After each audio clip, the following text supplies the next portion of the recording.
Olá, boa noite a cada um que nos assiste nesse momento, né? Está começando o bate-papo das 6 desta sexta-feira, o último bate-papo da semana, né? A gente trazendo mais um tema importante para discutir, para debater, para a gente fechar a semana de maneira bacana. Antes disso, vamos ver a nossa câmera externa, né? Temos a imagem lá de fora, essa chuva que cai aqui em toda a região, em todo o estado do Espírito Santo, né? No sul, no norte do estado, chuva forte, inclusive, movimento intenso aí na BR-101. E a gente acompanha aí. Aliás, o nosso convidado de hoje, que é o deputado Felipe Rigoni, teve dificuldade para chegar, né? Exatamente por conta do trânsito e por essa chuva, né, que cai aí no estado inteiro, a região sul tendo dificuldades, inclusive o município de Conha, alagamentos e outros municípios da região que passaram por esse problema recentemente e agora vive novamente essa situação de alagamentos. A gente espera que seja uma coisa passageira que não traga tantos prejuízos, né? Gente, agradeço a você que nos acompanha aqui pela TV Sim, todos os dias de terça a sexta. A gente traz aqui o bate-papo das 6, como eu disse, assuntos relevantes para discutir, trazer até a mesa e deixar você bem informado. Estamos também em transmissão simultânea, em cadeia com a Rádio Sim FM, e esse programa você tem reprise dele no domingo à tarde, a partir das 15 horas. Todos os programas veiculados ao longo da semana estarão sendo exibidos aqui.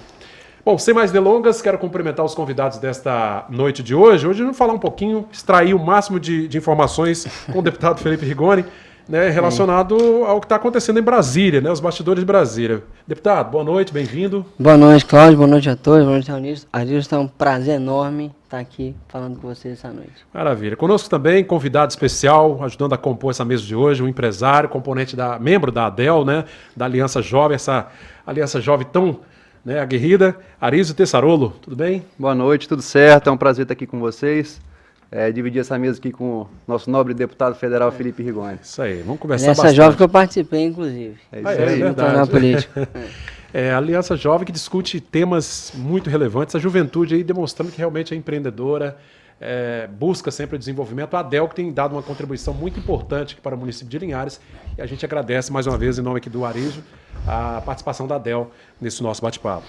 Deputado, o período de pandemia é um período difícil, né, para todo o Brasil, para toda a nossa sociedade. Como é que a Câmara, como é que o deputado tem atuado nesse momento assim, que ninguém imaginava que a gente poderia estar envolvido como está hoje? De fato, a pandemia pegou o Brasil muito despreparado, né? E não pegou o Brasil de surpresa, essa que é a grande questão. Nos pegou despreparado, mas não nos pegou de surpresa, porque ela começou na China e foi passando de país em país, e a gente só foi se preocupar com isso de fato quando bateu forte na Itália. Né?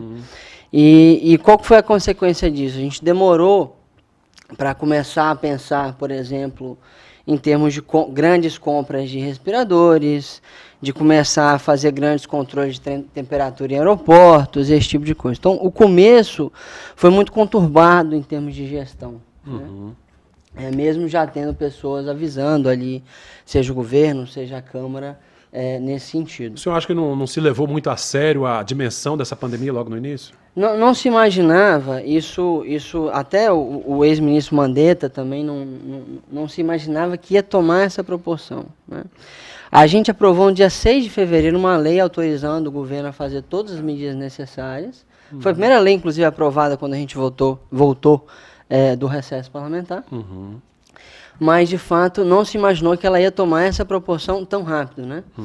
Então, o que deveria ser feito? Uma das coisas mais importantes era fazer uma grande compra de respiradores a nível nacional, que fosse, por exemplo, distribuindo à medida que os estados iam precisando. Se preparar para uma guerra, né? Exato. Isso não foi feito. O que aconteceu? Os vários estados e prefeituras fizeram isso individualmente. Por conta própria. Uma das consequências disso é que nós estamos vendo vários casos de corrupção aí, feitos por alguns estados, e os preços ficaram um pouco mais caros. Assim. Agora, tem muita coisa que está e foi feito que, de fato, ajudou durante essa pandemia. Né? O meu mandato mesmo, a gente tem até uma publicação nossa que a gente fez mais de 15 ações nesse sentido. Por exemplo, uma das primeiras coisas que a Câmara fez foi aprovar o auxílio emergencial. Né? Percebendo que a gente ia ter que ficar em isolamento social, a gente sabia que as pessoas mais pobres, os informais e etc., iam ficar sem renda. Não podia trabalhar, não podia trabalhar e ia ficar sem renda. Então a gente aprovou imediatamente o auxílio emergencial. Inclusive, eu, a Tabata e outros parlamentares, a pedido do Rodrigo Maia, desenhamos, né, uma parte do auxílio emergencial que foi aprovado. E depois disso, a gente se preocupou com o quê? Com as empresas, que tem que ficar de pé. Então, aprovou-se uma série de medidas, e aí teve desenhos que ficaram mal feitos, infelizmente, que aí ficou muito burocrático, né? O Adilson vai saber melhor do que eu, porque não dava para pegar direito, né? O PESE, que eram os empréstimos, etc. O que deu certo foi o Pronamp, que é esse último que a gente aprovou, que rapidão saiu os empréstimos, as empresas pegaram, a gente inclusive aprovou essa semana mais 12 bilhões de reais para ele. Né? O Arizio, medidas que vieram numa hora oportuna e não tinham o que se fazer, né? Exatamente. Eu concordo com o deputado. Eu acho sim que o governo, de uma maneira geral, seja ele estadual, municipal e federal, agiu no sentido de combater aí os efeitos da crise, né? De minimizar, né? Eu acho que essas medidas elas foram de fato muito importantes. O próprio Corona Voucher, né, popularmente conhecido, isso. A MP 936, que para mim muito foi a mais importante Exato. Até agora desse período de pandemia, né, porque ela possibilitou aí a suspensão dos contratos, redução de jornadas, enfim, salvou sem dúvida nenhuma milhares de empregos. Houve erros, é natural, claro. Porque é algo desconhecido. Então, mas eu acho que de forma geral houve aí uma atuação interessante por parte do governo.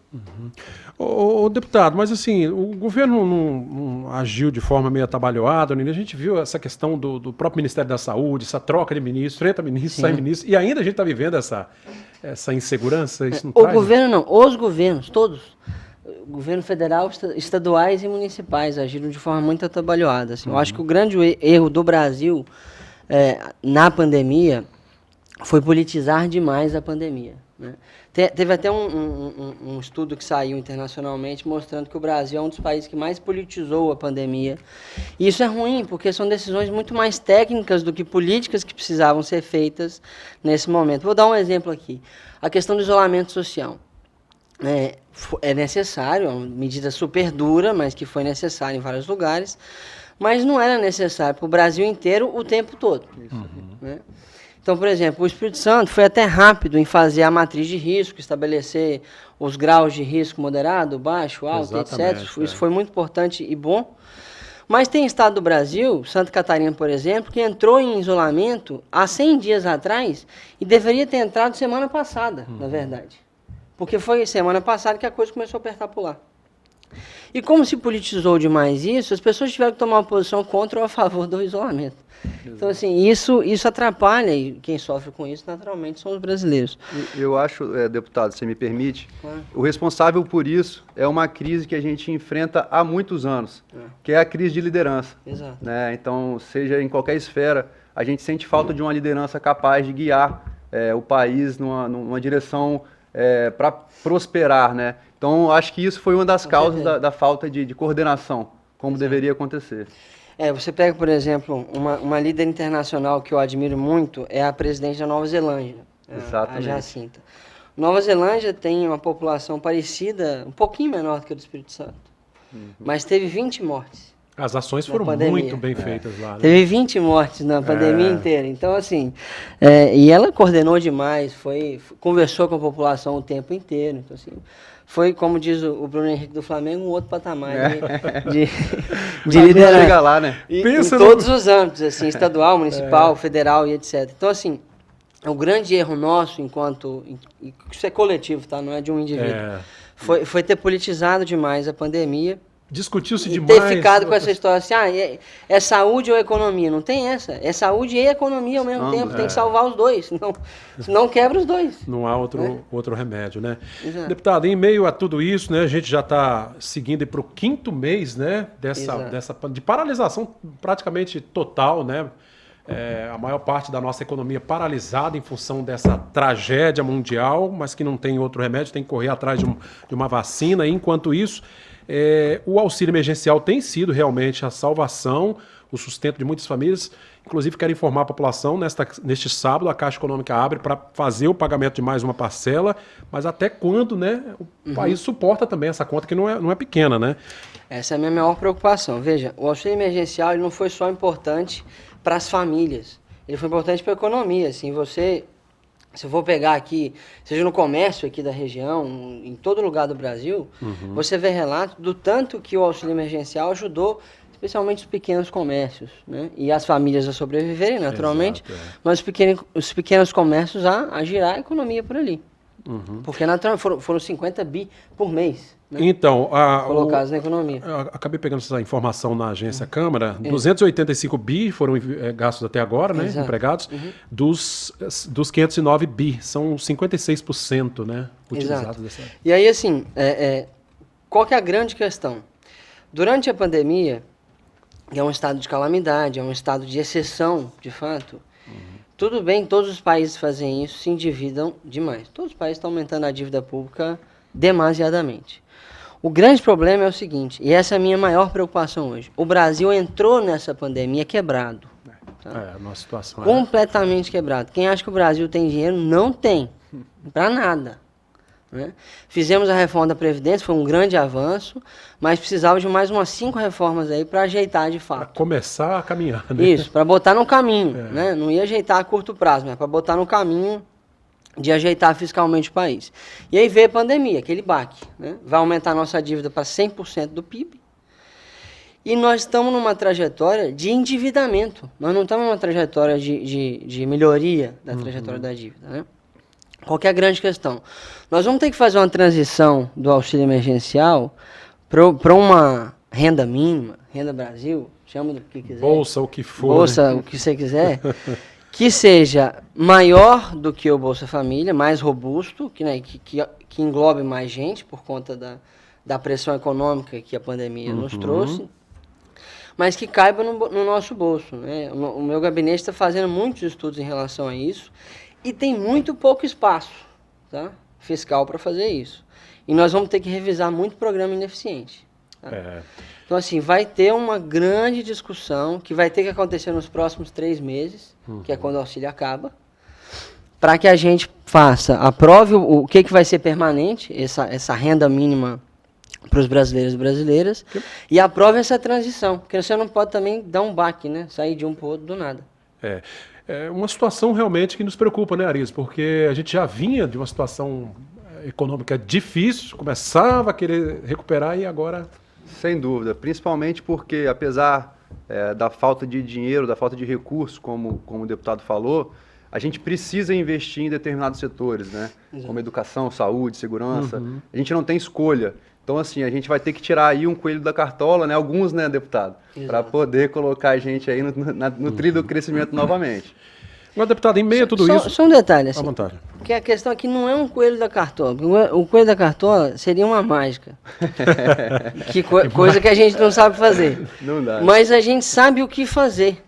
Que é o quê? São 3 grandes reformas que a gente precisa fazer agora para ajeitar esse caminho. Não tem para onde correr, tem que Não fazer, tem para onde correr. elas, Tem que fazer a reforma que a gente chama de reforma dos gastos obrigatórios, que é uma reforma duríssima, tá? Que é reforma de benefícios que crescem organicamente, de salários que crescem organicamente, de privilégios que crescem organicamente. Uma outra que é a administrativa, tá? Que é a reforma do Estado em si. E a reforma tributária, que até um potencial de crescimento do PIB, que naturalmente ajuda a arrecadação do governo. O senhor falou da reforma administrativa, mas quando se fala, a gente vem logo na nossa mente o executivo. Agora, isso é muito mais amplo, né? A reforma administrativa, o que a gente tinha que fazer? Né? Eu, inclusive, faço parte da frente pela reforma administrativa, que na verdade é uma reforma do Estado brasileiro, e ela não tem só um efeito fiscal, de economia de dinheiro. Muito pelo contrário, a economia de dinheiro, apesar de ser grande, é o efeito secundário. O grande efeito dela é tornar o Estado brasileiro um Estado funcional. É eficiência mesmo. Né? Pelo menos colocar no caminho da eficiência. Porque hoje são tantas as regrinhas, são tantas as disfuncionalidades, que por mais que você tenha servidores excelentes, e são muitos os servidores bons, sem dúvida, o conjunto das disfuncionalidades torna um Estado completamente ineficiente. Pesado, né? Pesado. Não chega na ponta, você viu aí na pandemia, até o auxílio emergencial, você não sabia para quem precisava dar de fato. Né?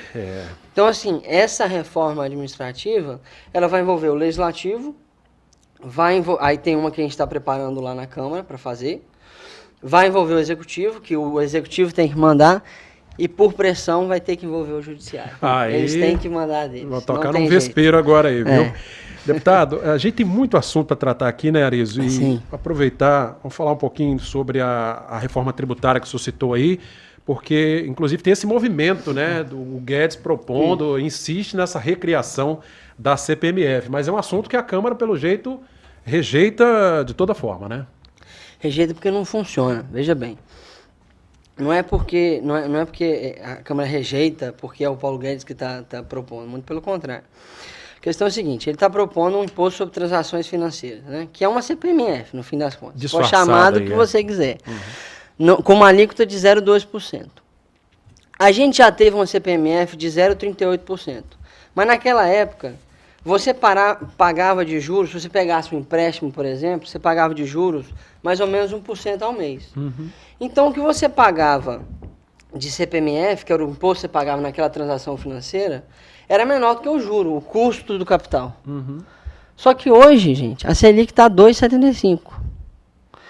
Então, o imposto cobrado numa transação financeira vai ser mais caro do que o custo do capital que você vai pegar emprestado.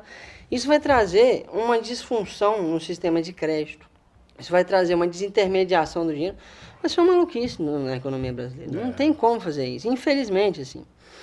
Até arrecadaria muito dinheiro e tudo mais, mas não é um imposto funcional. E tem como fazer a desoneração da folha, que é o que ele quer fazer, de outras maneiras. Você faz uma reforma do consumo bem feita, que ele até mandou a dele, que a gente pode inclusive ampliar, e faz o que a gente sempre precisou fazer, que é ajeitar o imposto de renda. Né? Você consegue ajeitar as questões do consumo, ajeita o imposto de renda e desonera a folha. Porque aí você consegue dar muito mais produtividade para o Brasil. Quero pedir aos nossos telespectadores, quem quiser, pode mandar mensagem aqui, pode mandar a sua pergunta, né, a sua opinião. O deputado Felipe Rigoni, eu aproveitar e extrair o máximo de informações. Ele que está acompanhando de perto aí, mesmo em meio à pandemia, as sessões são virtuais, né? Mas de qualquer forma, todo esse debate, toda essa pauta quente lá em Brasília, né, Arizio? Uma situação... Exatamente. Deputado, eu gostaria de saber a sua opinião. Apesar de a reforma não ser ótima, e obviamente ela não é ótima, mas assim... Eu gosto de uma frase que é melhor o feito do que o perfeito. Exatamente. E a nossa última reforma, a nossa última grande reforma tributária foi em 64, né? A gente ainda estava na ditadura. Faz tempo. Então, assim, eu acho que o que é preciso mudar também é a cultura. A gente precisa de fazer algo, a gente precisa de reformar para que haja aí um empenho maior de todos os poderes. Eu gostaria de saber a sua opinião, deputado, com relação ao que foi entregue. Se ela é boa ou não, acho que a gente concorda que não é perfeita. Não é perfeita, mas ela precisa ser aprovada. Não, ela tá na direção certinha. O que eles fazem? Eles pegam o PIS e o COFINS e unificam no imposto só. Exato, simplifica. Exatamente. Exato. Que é o que a gente precisa fazer. Só que com todos os impostos de preferência. A única questão que eu tenho receio do que eles mandaram é que eles estão mandando uma alíquota de 12%. E uma alíquota de 12% vai gerar uma alíquota geral de 30%, por exemplo, no serviço. Mais de 30%, na verdade. Então, você vai aumentar a carga tributária, se for de fato 12% que eles estão falando. Então, é um efeito contrário aí. Então, isso vai dar um problema. O que eu acredito que vai acontecer? Como são muitas as distorções dos impostos sobre o consumo, imposto sobre o consumo é um imposto que todo mundo paga, só explicando para o telespectador. Todo mundo paga quando você compra alguma coisa ou algum serviço. Só olha a notinha. O ISS, o ICMS, o IPI, ali. o PIS e o COFINS, basicamente. Né? Tem alguns mais, mas esses são os 5 principais. E a grande ideia é você pegar todos esses impostos e unificar num só. Que seja um imposto racional. Né? Que hoje esses são malucos. Mas esse vai na direção corretíssima.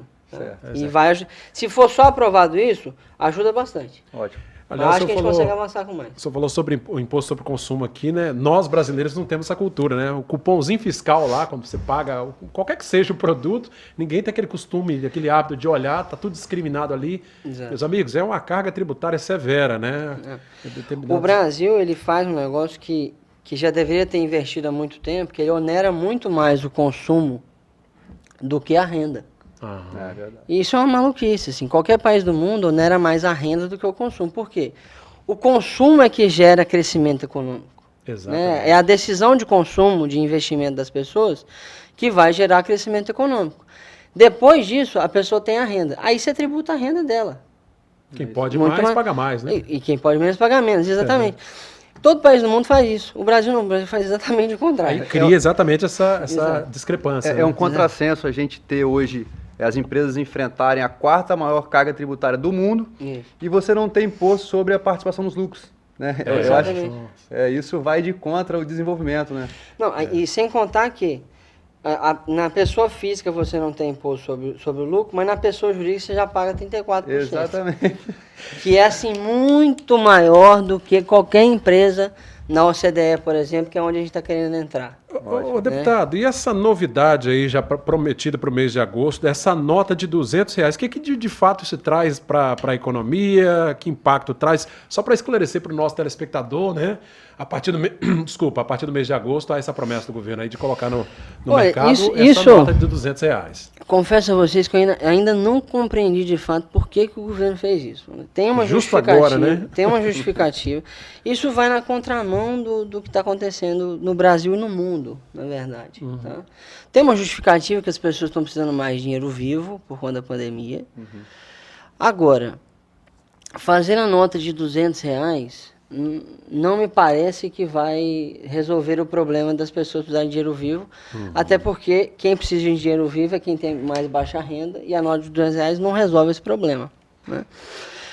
E você fazer impressão de dinheiro, além de ter um custo, você pode gerar um problema de liquidez local. Né?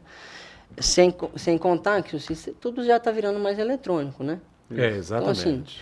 Então, assim, no mundo é assim. No mundo é assim, o Brasil está virando, vai ter o Pix, né, que é o novo sistema de pagamento que vai ser completamente gratuito. Tem agora o WhatsApp, que você vai poder... O WhatsApp também vai poder problema, pagar. Que obviamente não é o principal problema, mas é um problema. Você vai poder armazenar dinheiro e vai ter mais dinheiro armazenado em um pequeno... A mala vai caber mais dinheiro. Né? Aí vejo se é que vocês me entendem. Aí vejo o contrassenso. O Guedes está querendo botar uma CPMF. Que é um imposto sobre transações financeiras. Você só pega no eletrônico. Aí você põe um monte de nota de R$200. Não é eletrônico. Não vai Aliás, há quem diga que essa nota pode vir a favorecer, inclusive, a lavagem de dinheiro. Pode. Na corrupção, né? É um perigo. Há todo um risco por trás disso aí. A Índia, por exemplo, já digitalizou praticamente todos os serviços públicos de lá. Eles decretaram que em 5 anos acaba o dinheiro vivo lá. Já acabou. Vai acabar. Mundial, né? Porque todo mundo lá já é bancarizado, todos os habitantes da Índia. E isso é um processo que o Brasil vai ter que passar. Né? Você vai bancarizar as pessoas, as pessoas vão ter que ter acesso, né, da democracia digital, vão ter que ter acesso a um celular e etc. Porque é da onde elas vão conseguir ter acesso a serviços públicos. Senão está excluído do processo. Exatamente. Gente, vamos fazer o nosso primeiro intervalo nesse bate-papo, nessa conversa boa com o deputado Felipe Rigoni, atualizando as informações dos últimos dias aí relacionados ao que se discute em Brasília com relação à pandemia. A gente vai falar sobre outros assuntos também aqui, sobre a Lava Jato, né? Sobre toda essa questão envolvendo a PGR, a Procuradoria-Geral da República, enfim, tem muita coisa para a gente conversar junto aqui com o nosso convidado especial, Arizzo Tessarolo, empresário e membro da Aliança Jovem da ADEL. Bate-papo volta daqui a pouco.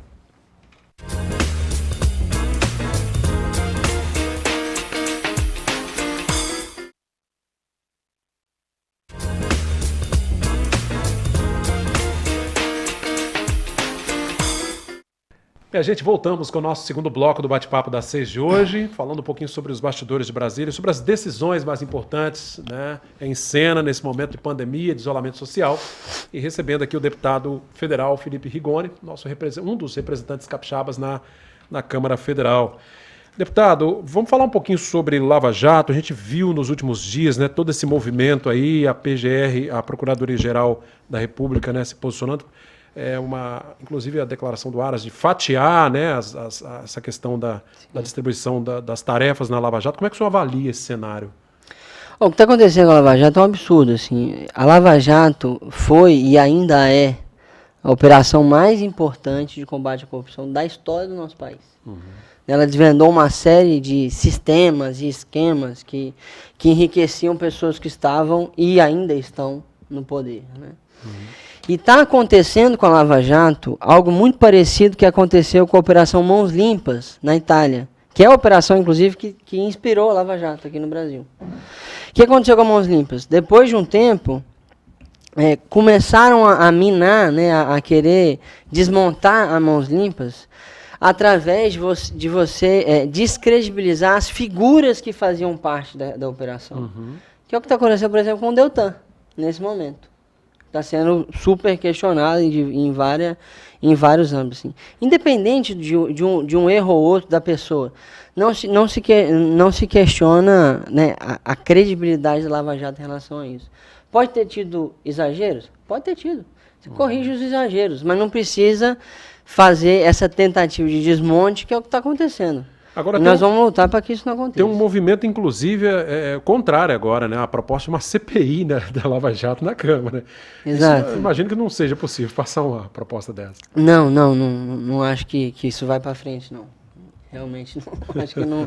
Acho que não vai, não. Eu queria voltar um pouquinho no tempo, já que falou-se em Lava Jato, né? Vou tocar numa figura importantíssima da Lava Jato, que é o Sérgio Moro.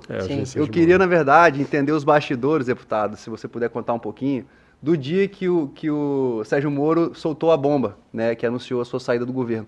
Como isso ecoou, né, na Câmara dos Deputados e se houve, de fato, algum sentimento de que haveria impeachment? A bomba dele foi mais uma espoletazinha, né?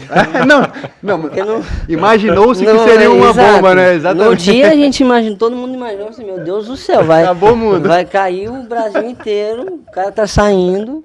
E assim, uma pessoa com a reputação do Sérgio Moro,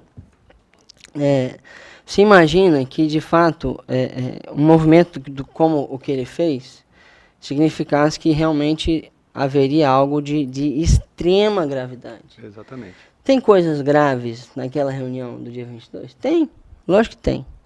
Mas nada tão grave quanto ele fez o alarde para ser. Né? Muito mais grave. E de fato pensou-se no dia que ia ter algo que ia significar um impeachment automático. Né? No dia, assim. Várias pessoas da base do governo ficaram com muito medo.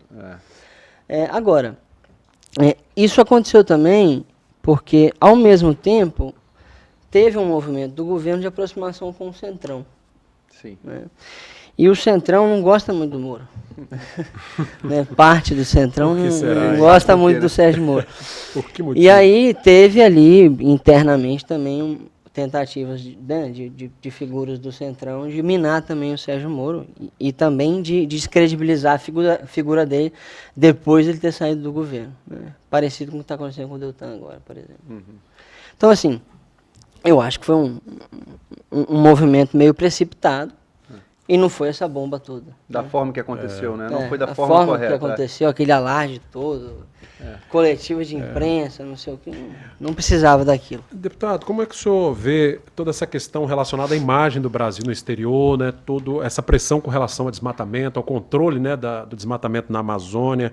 Isso pode atrapalhar ainda mais a nossa retomada depois dessa pandemia aí? Sem sombra de dúvida. Olha só, o Brasil ele tem potencial de ser uma das grandes potências bioindustriais. Agro e bioindustriais. Né? Agro já somos. E o agro brasileiro é sustentável. O agro brasileiro, assim, o agro que a gente conhece aqui de Linhares, o pessoal é sustentável, por mais que tenha algum erro ou outro, mas segue as coisas direitinho. Quando tem uma inovação que pode ser ainda mais sustentável, faz tudo certo. E o pessoal do agro quer que faça o controle do desmatamento ilegal. Só que o que acontece? Por conta da politização que aconteceu, o mesmo problema da pandemia. Né? Aconteceu uma politização enorme, e aí os órgãos de fiscalização foram um pouco desmontados, e realmente o desmatamento ilegal aumentou, e aumentou muito nesse período. E isso é um problema sério, por quê? Qualquer grande investidor estrangeiro, qualquer grande bloco de país, por exemplo, a União Europeia, vai exigir, está exigindo, né, selo sustentável para fazer algum acordo comercial. Nós estamos sob sério risco de não ter o acordo comercial com a União Europeia homologado por conta disso. A gente comemorou pra caramba em maio do ano passado porque a gente tinha fechado o acordo. Nós estamos sob risco deles não homologarem mais esse acordo. Ou seja, é preciso que o país demonstre na prática que tem feito algo no sentido de contexto. Em março desse ano, teve 230 fundos de investimento que mandaram uma carta para o Brasil e eles representam, se eu não estou enganado, era 17 trilhões de dólares. Eles mandaram uma carta que se não tivesse controle de desmatamento legal, não ia investir no Brasil. É essa a consequência hoje em dia. E essa exigência custa caro. É mundial, né? Em todos os países funciona dessa forma, né? Funciona. E a gente não quer desmatamento legal, né? O brasileiro não quer isso. Por quê? Porque a Amazônia ela tem um potencial que você não precisa derrubar ela para ter esse potencial. Né? A ciência brasileira já mostrou, por exemplo, a Natura já faz várias iniciativas na Amazônia que gera muita riqueza local e etc., com a Amazônia de pé.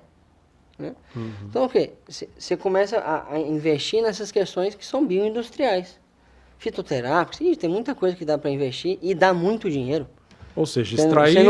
Não é uma dicotomia entre o desenvolvimento e o sustentável. Isso já passou. Na verdade, a gente... existe uma grande questão no Brasil também, fazendo um paralelo com esse assunto, é a questão do saneamento básico, né? Que envolve o meio ambiente.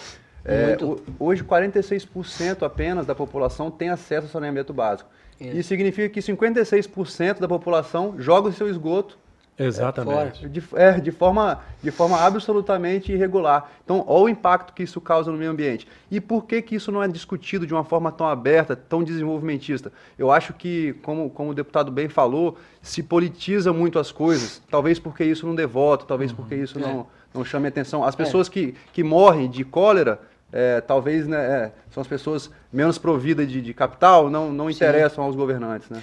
O saneamento, ele não era discutido assim, mas a gente aprovou o novo marco legal. Isso eu ia citar agora. Já foi sancionado, inclusive. Né? Eu fui um dos grandes defensores, fui vice-presidente da comissão especial que discutiu o novo marco legal. Perfeito. Foi uma briga, assim... Agora, é uma meta ousada. Muito grande, meta ousadíssima. Até 2033. Mas possível de se alcançar, né? Com o que a gente previu no marco legal. Porque a gente vai colocar agora os municípios em bloco, vai exigir meta de investimento, coisa que não é exigida. Não dá para se fazer isso de uma vez só em todos os lugares da mesma forma. Tem que se dividir, fazer um fatiamento disso. É por isso que vai dividir. O que vai acontecer? Os governadores vão dividir os estados em blocos de municípios. Esses blocos vão ser licitados, né? E essas licitações, elas vão ter como premissas dela algumas coisas. Capacidade de investimento da empresa para universalizar. Modicidade tarifária, ou seja, não pode cobrar tanto. E, naturalmente, capacidade operacional. Né? E a gente colocou isso sob responsabilidade da ANA, que é a Agência Nacional de Águas. Que antes você tinha 49 agências reguladoras. Aí não anda, né? E não andava, né? Aí, assim, vai ter uma revolução. É lógico que vão ter aí cerca de 1 ano e meio de processo de montagem dos blocos, começar as estações. Para efetivamente. Não vai ser de uma hora para outra. A meta aqui, gente, só para deixar você de casa bem informado, é que até 2033, né, haja essa universalização, ou seja, né, que o Brasil inteiro, 99% da população brasileira tem acesso à água potável e a tratamento coleta de esgoto. Não é algo que está muito longe ainda, mas é uma meta ousada, mas é possível de se alcançar. Possível. E de onde viriam esses recursos, deputado? Recurso privado. O governo não tem dinheiro. O governo, nos últimos 10 anos, a gente começou a investir cada vez menos em saneamento.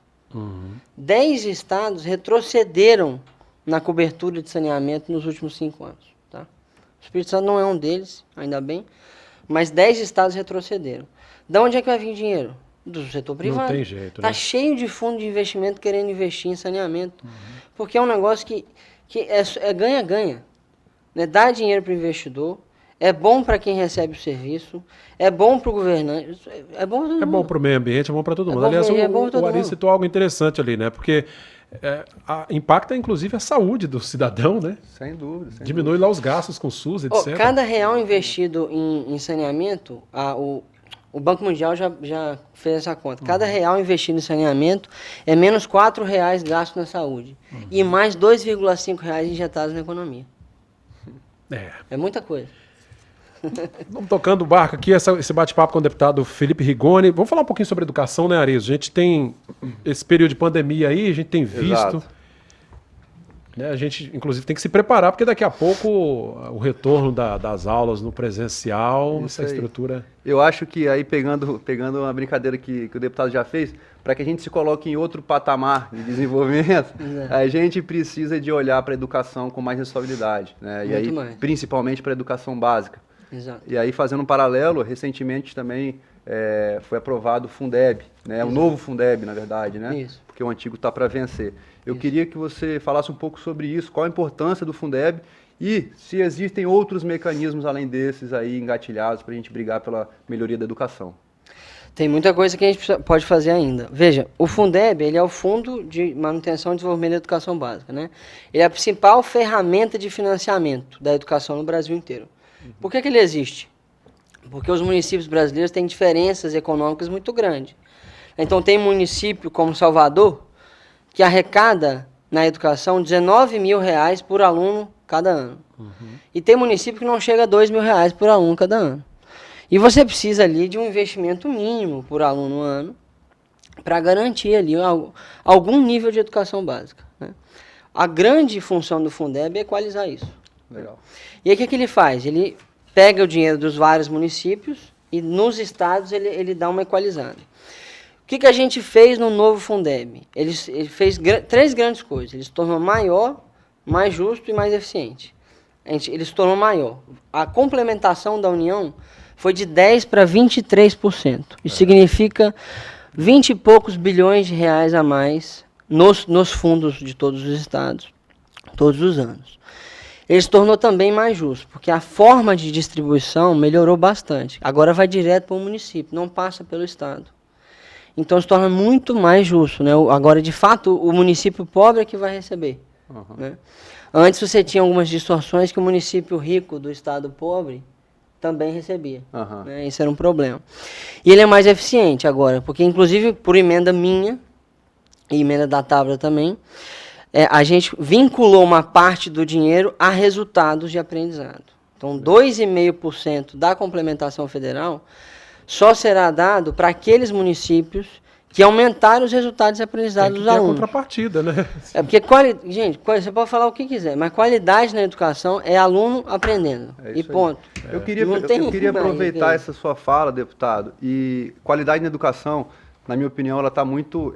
a gente pode aproveitar algo que se colocou em evidência com a pandemia, que é a tecnologia. Isso. Eu queria que você desse a sua opinião em como a tecnologia pode colocar aí a educação em um nível ainda maior. Por exemplo, né, um professor de altíssima qualidade, ele pode, por meio tecnológico, atingir milhares de crianças pelo Brasil inteiro. Eu queria que você falasse pouco sobre isso. Não, acho que a tecnologia, eu tenho certeza que ela vai ajudar muito. Eu acho que o futuro agora, ele se acelerou, né? Ele adiantou agora com a pandemia, vai ser o seguinte, vai ser um sistema híbrido, que você vai ter um pedaço presencial e um pedaço online.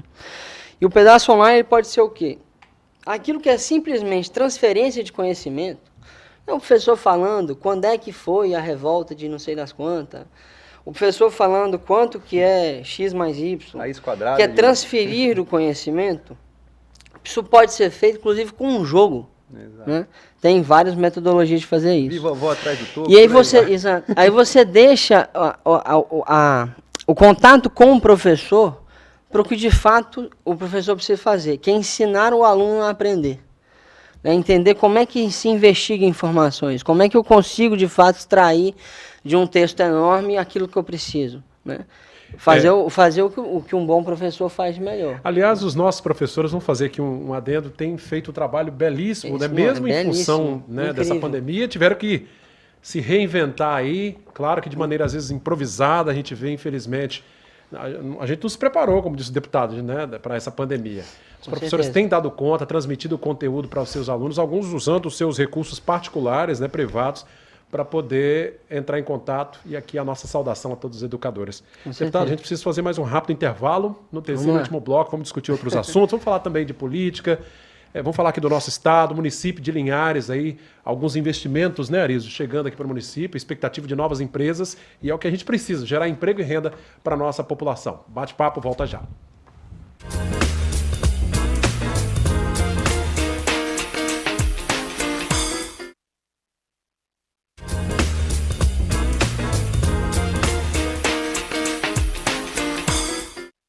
Bom, de volta com o nosso último bloco do Bate-Papo das 6 de hoje. Aproveitar bastante esse tempo, porque são poucos minutos, né, com o deputado Felipe Rigoni.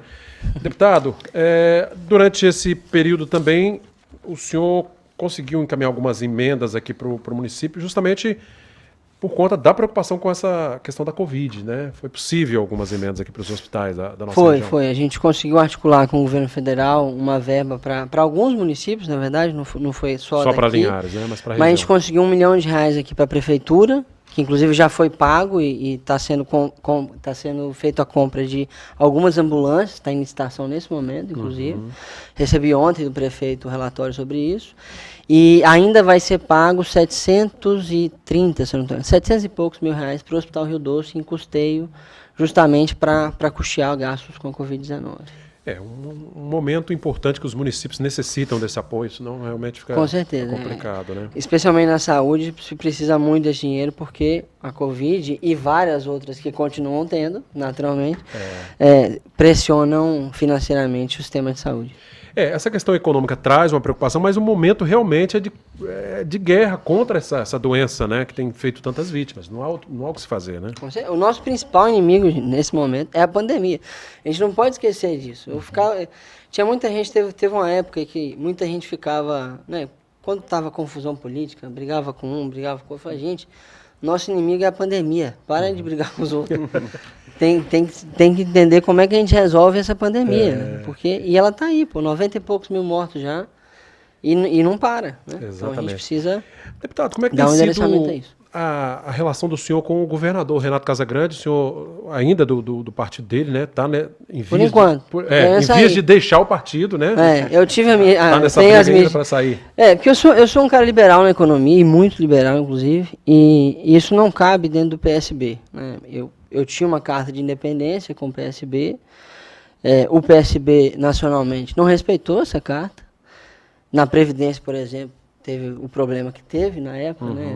Eu fui punido e etc. Saída de todas as comissões que eu participava por conta disso. E por isso eu quero sair do PSB. Agora, minha relação com o Renato Casagrande é muito boa, né? Eu, obviamente, tenho minhas divergências com ele. Não concordo com absolutamente tudo que ele faz. Mas é uma relação boa, né? Como é que o senhor tem visto as ações do governo do Estado nesse momento? Eu acho que acertou muito na hora de fazer a matriz, né? De estabelecer a matriz para liberar a economia ao mesmo tempo que você mantinha algum nível de isolamento. Isso foi acertado porque, no fim das contas, não adiantava fazer isolamento todo por completo, porque as pessoas não aguentam, infelizmente. E também não adiantava liberar tudo, porque senão ia virar o pandemônio e não a pandemia, né? Então foi uma decisão acertada essa matriz de risco, assim, mesmo que com algum detalhe ou outro que poderia ser diferente, mas foi uma decisão acertada, com certeza. E a gente tem isso foi um trabalho super legal que foi feito. O Espírito Santo é o primeiro lugar em transparência de gastos com a Covid no Brasil, né? Pela Transparência Internacional, pela Open Knowledge, isso foi super legal. É importante mostrar onde está sendo investido, né, aplicado o recurso. Nós tivemos aqui recentemente, né, essa questão da Companhia de Gás do Espírito Santo, essa concessão. Temos a lei do gás aí, como é que o senhor vê essa? Não, isso é muito importante. Veja, o gás no Brasil é o seguinte, como muita coisa, foi feito de uma maneira que o Estado sempre tem que mexer demais para as coisas acontecer, e aí o que acontece? Nada, né? Então o que nós estamos fazendo, né, com a lei do gás? Nós estamos basicamente tentando liberar o mercado de gás. Porque hoje, por exemplo, você construir um gasoduto, o governo tem que conceder, ou seja, tem que fazer uma licitação, aquele processo todo demorado. E a lei do gás, basicamente, vai tornar esse processo de concessão para autorização. É mais rápido? Muito mais rápido, porque uma empresa privada que quer construir um gasoduto, ela só precisa ser autorizada a fazer. Não precisa ser concedido o direito. Atender os requisitos, autoriza e pronto. E pronto. E aí isso vai facilitar o quê? A malha de gasoduto no Brasil é 9 mil quilômetros hoje. Nos Estados Unidos é 100 mil, por exemplo. É quase nada. Pra você ter ideia. E aí, assim, com essa nova lei vai ter muito mais gasoduto, o gás vai ficar muito mais barato e a indústria brasileira vai ficar muito, muito beneficiada, porque gás é energia. E um dos grandes custos da indústria é a energia. Isso ajuda muito Linhares, porque assim, a S Gás, que é essa empresa de gás do Espírito Santo, já está sendo montada de acordo com a lei que vai ser aprovada. E ela está, inclusive, investindo no gasoduto que liga Cacimbas com aqui o nosso centro aqui, inclusive para servir as empresas de café solúvel e etc. Isso vai ajudar demais, porque vai baratear o preço da molécula, vai baratear a energia. Isso vai ajudar muito a indústria aqui da cidade. Foi um momento oportuno demais, né, Arizo? Com certeza, com certeza. Vai ajudar muito o nosso desenvolvimento. A gente precisa se preparar porque essas empresas estão chegando e precisa ter essa energia disponível, né? Teve uma projeção, Cláudio, que foi feita por alguns economistas que no momento que a gente aprovar essa lei do gás, em cerca de 10 anos, né, que é o processo de adaptação, ela vai criar cerca de 4 milhões de empregos. É muita coisa. É muita coisa. Muita coisa mesmo. Deputado, já estamos chegando nos minutos finais. Agora tem que fazer aquela pergunta de sempre, né? Nós estamos no período já pré-eleitoral, né? As eleições municipais vêm aí. Como é que o senhor vai se posicionar? Qual o palanque que o senhor vai estar, por exemplo, aqui no município de Linhares e os municípios aqui da nossa região? Sim. Olha, eu estou ajudando, tem uns 70 candidatos a vereador no estado inteiro, tá? Que eu estou começando a ajudar mais de perto, pessoas que pensam como eu, que eu acho que vão trazer uma renovação legal. Aqui em Linhares, obviamente, tem bastante mais gente, porque é a cidade de onde eu venho, e acho muito importante isso. Tem muita gente que eu vou ajudar vereador, como a Denilson, o Maurinho, etc., e outras pessoas. Agora, o palanque a prefeito ainda não está decidido.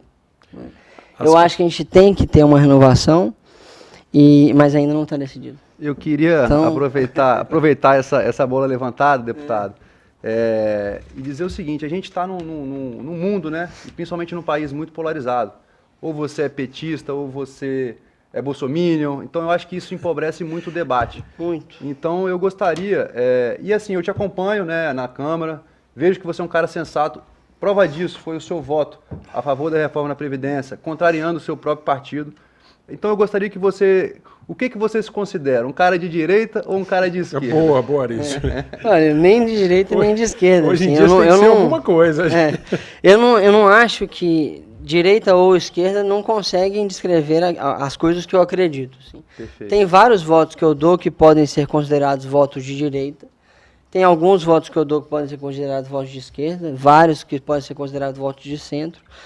Eu costumo sempre dizer que eu faço política com base nas evidências que eu tenho na mão, né? Nas evidências científicas que eu tenho na mão. E eu sigo dois grandes princípios: a responsabilidade fiscal, que é um princípio que a gente tem que seguir no país, com a sensibilidade social, que é outro que a gente tem que seguir. Então, assim, se é direita ou esquerda, você pode chamar do ismo que você quiser. Mas é isso. Então, essa polarização nunca é boa, né? Nunca é boa. Assim, vai ter momento que eu vou apoiar pra caramba o governo que tá aí, do presidente Bolsonaro. E apoio na Previdência, apoio na lei do gás, apoio demais na lei do saneamento. Agora, durante a pandemia, quase 90% dos meus votos foi com o governo. Mas tem hora que eu critico muito, porque vão ter atitudes que eu acho errado. E eu acho que assim tem que ser os parlamentares. Né? Tá certo. Quero com independência. Agradecer, viu, deputado Felipe Rigoni, por esse bate-papo bacana aqui conosco, né, Arizo? Podendo extrair aqui, a gente precisaria de mais um tempo para a gente poder discutir outros assuntos, até porque são muitas informações, mas grato pela sua presença, viu? Muito obrigado, Cláudio, muito obrigado, Arizo, obrigado a todo mundo que assistiu. Prazer enorme estar aqui, como sempre. Muito bom. Maravilha, Arizo, obrigado pela presença, participando conosco aqui. Viu? Eu que agradeço, Cláudio. Mais uma vez aqui a Rede Sim abrindo as portas para a gente. Queria cumprimentar novamente o deputado Felipe Rigoni e parabenizá-lo pela atuação perante a Câmara de Deputados. Obrigado. Valeu. Obrigado a você, nosso amigo telespectador de sempre, né, que acompanha o bate-papo. A nossa ideia, o nosso objetivo é levar até você esses assuntos, né, discutir aquilo que nos interessa, aquilo que mexe com a nossa vida que está tão mexida nos últimos meses, né, em função dessa pandemia, mas é preciso ter fé, força, vamos trabalhar e muito em breve a gente vai superar tudo isso. Gente, tenham todos um bom final de semana, tem reprise desse programa nesse sábado pela manhã, 6 horas, e no domingo à tarde, a partir das 15 horas, reprise de todos os programas, né? Obrigado a você também da Rádio Sim que nos acompanha. Bom final de semana, TV Sim, seu canal local.